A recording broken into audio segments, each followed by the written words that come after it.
新聞發生大地震，總統賴清德、副總統蕭美琴和行政院長杜英泰，攏以個人的名義一個人捐20萬賑災。另外，外交部也已經宣布開設賑災專戶，要讓民眾捐款。那講到這國民黨主席鄭麗文，明仔載也會去日本台灣交流協會捐款表示慰問。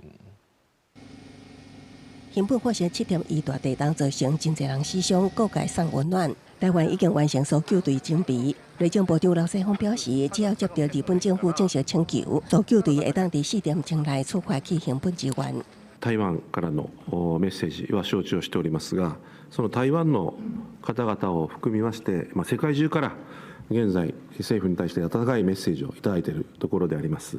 牧原人表示，目前日本政府當咧全力投入救災，敢是接受各國援助，會看後手情況才做判斷。總統賴清德、副總統蕭美琴、行政院杜英泰是以個人身份，各自捐贈20萬代表賑災。同時，外交部已經宣布開設賑災專戶，提供咱國民眾捐款。賴總統、蕭副總統以及行政院主院長都高度關切災情，決定以個人的身份各自捐新台幣20萬元。台灣和日本常年互相扶持，患難與共。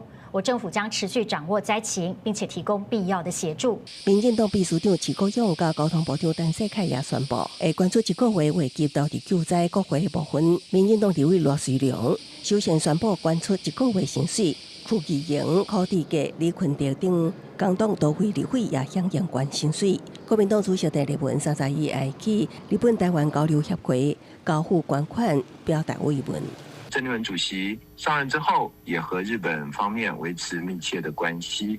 那麼這一次呢，鄭麗文主席表示要捐助熊本地震的災民，日本教育協會的片山代表為表重視來親自接受，包括我跟高雄隊也捐出了1個月的薪水來支持我們的熊本。熊本有事就是高雄有事，日本有事就是台灣有事。因應日本新本地區第2檔災害，華航也宣布捐款1000萬，可提供航空運輸運能。